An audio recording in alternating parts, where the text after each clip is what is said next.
Përshëndetje të nderuar shikues, jeni me edicion e lajmeve të orës 11 në Radio Televizionin Publik të Kosovës. Nesër, qytetarët e Kosovës do t'u drejtohen kutive të votimit për të zgjedhur kryetarët e komunave dhe antarët e kuvendeve komunale. Ndërkohë, Komisioni Qendror i Zgjedhjeve ka njoftuar se do të mbajnë mbledhjen e radhës në orën 12.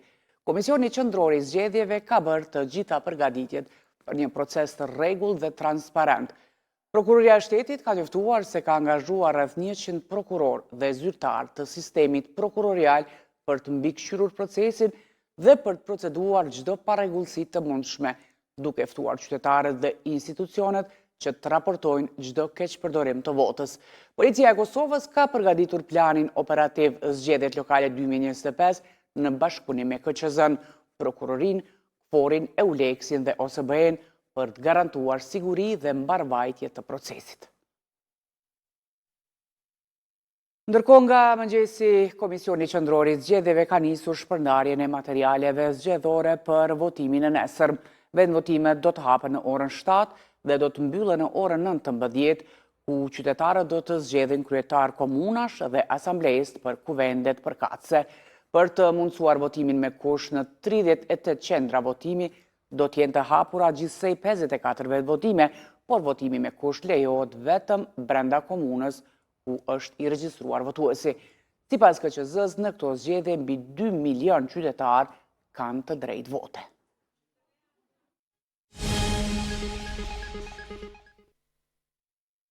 Një person ka humbur jetën dhe 4 të tjerë janë lënduar si pasojë e një aksidenti trafiku që ka ndodhur mbrëm në rrugën e Liçenit në Mitrovic. Sipas policisë, në aksident janë përfshirë 2 vetura, ndërsa vdekjen e viktimës e ka konstatuar ekipi mjekësor në vendngjarje. Të lënduarit janë dërguar për trajtim mjekësor, ndërsa njëri nga drejtuesit e automjeteve është arrestuar dhe dërguar në mbajtje. Gjatë 24 orëve të fundit, Policia e Kosovës ka raportuar për 23 persona të arrestuar, 19 në mbajtje dhe mbi 2300 tiketa trafiku të shqiptuara në mbar vendin. Komandanti i KFOR-it, General Major Uskan Ulutas, është takuar në Beograd me shefin e shtabit të forcave të armatosura të Serbisë, Milan Mojsilović. Në këtë takim, Ulutas ka theksuar angazhimin e palëkundur të KFOR-it për kontribuar në një siguri të qëndrueshme në Kosovë dhe në stabilitetin rajonal. Takimi vjen vetëm një javë pas marrjes së komandës nga Ulutas dhe është pjesë e kontakteve të rregullta të KFOR-it me homologët në rajon në frymën e bashkëpunimit dhe dialogut.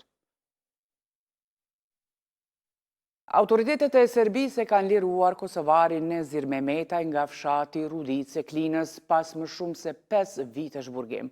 Ai ishte arrestuar në janar të vitit 2020 në pikën kufitare të Merdarit në dyshime për krime lufte të kryera në vitin 99. Avokati i tij Shkëlzen Metaj tha për RTK-n se procesi ka qenë i gjatë dhe i vështirë, por se provat dëshmonin pafajësinë e Mehmetajt, i cili në kohën e akuzave ndodhej në Zvicër. Vetë Mehmetaj ka deklaruar se gjatë qëndrimit në burg është përballur me maltretime psiqike nga organet gjyqësore serbe.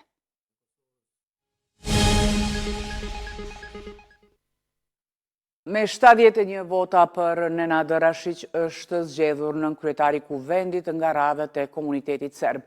Pro Rashićit votuan deputetët e Lëvizjes Vetëvendosje dhe disa deputet të LDK-s.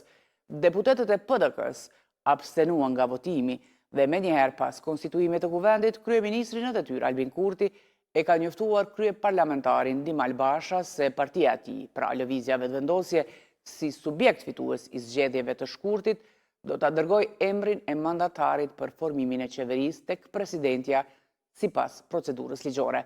Pas seancës konstituive të kuvendit, përfaqësues të partive parlamentare dhe mëtej vazhduan të kenë qëndrime të ndryshme.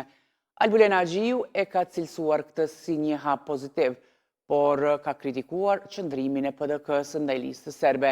Nga ana tjetër, membri Krasniqi kërkoi që vendi të shkojë drejt të zgjedhjeve të reja pa vonesa, ndërsa Hykmete Bajrami nga LDK tha se nga sot rrjedhin afatet kushtetuese.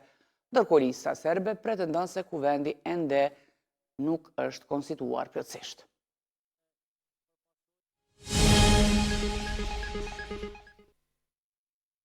Nga prodhimi i energjisë me diell deri tek izolimi i objekteve, bizneset që investojnë në energji të pastër mund të përfitojnë deri në 25.000 euro nga skema e re e Ministrisë së Ekonomisë, e cila tashmë është e hapur për aplikim.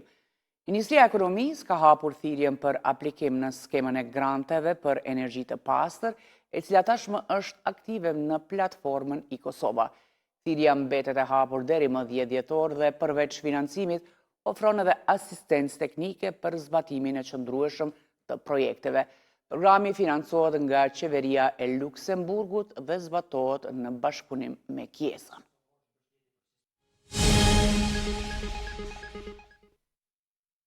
Kombëtaria e Kosovës nuk ka arritur të marrë më shumë se një barazim ndaj Slovenisë në ndeshjen e vlefshme për kualifikimet e Kupës së Botës 2026. Në pjesën e parë, dardanët patën më shumë iniciativë dhe disa tentativa drejt portës kundërshtare, ndërsa në të dytën rrezikuan slovenët me Sesko në qendër të aksioneve. Falë ndërhyrjeve të sigurta të portretit Aro Murić dhe mbrojtësit Hajdari, Kosova ruajti portën e paprekur. Pas këtij rezultati 0-0, Kosova mbetet në vendin e dytë të grupit B me 4 pikë, ndërsa ndeshjen e radhës e zhvillon të hënën në udhëtim ndaj Suedisë.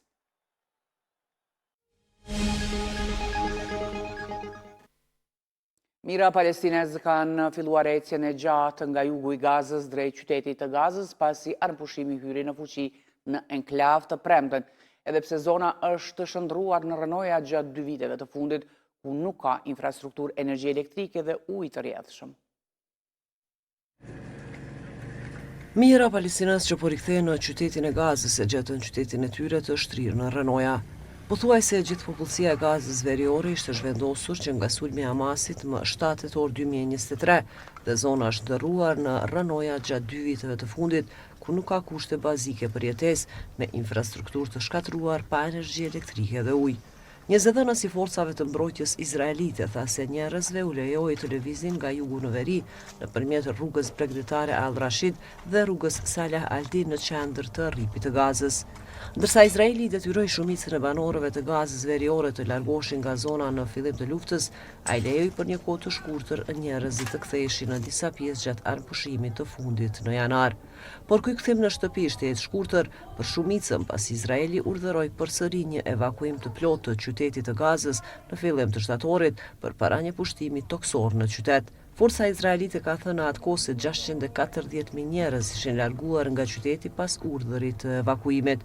Ky numër përfaqësonte rreth 90% të popullsisë së qytetit të Gazës para luftës. Situata në qytetin e Gazës ishte kritike edhe para asaj ofenzive toksore, pas spitale plotësisht funksionale dhe me pak vende për strehim. Të premten ekipet mjekësore nga spitali Anë Rantisi në qytetin e Gazës u kthye në objekt për të gjeturat plotësisht të shkatruar. Klasifikimi i fazës së integruar të sigurisë ushqimore, një iniciativë mbështetur nga Kombët e Bashkuara, tha se uria e kaploi qytetin e Gazës në gusht dhe që atëherë është përhapur në pjesën tjetër të rripit. Ushtria izraelite tha të premten se një anëpushim ishte tani në fuqi në Gaza, me forca që tërhiqeshin në përputhje me planin që u miratua nga qeveria izraelite. Sipas marrëveshjes së anëpushimit, një periudhë 72 orëshe për lirimin e pengjeve të mbajtura nga Hamasi filloi të premten. Gati 2.000 të burgosur dhe të paraburgosur palestinezë në Izrael do të lirohen gjithashtu si pjesë e marrëveshjes. Të nderuar shikues, të gjitha informacionet mund t'i gjeni në rrjetet tona sociale dhe në rtk live.com. Ne ju falenderojmë për vëmendjen tuaj dhe mirupafshim në edicionin e orës 13.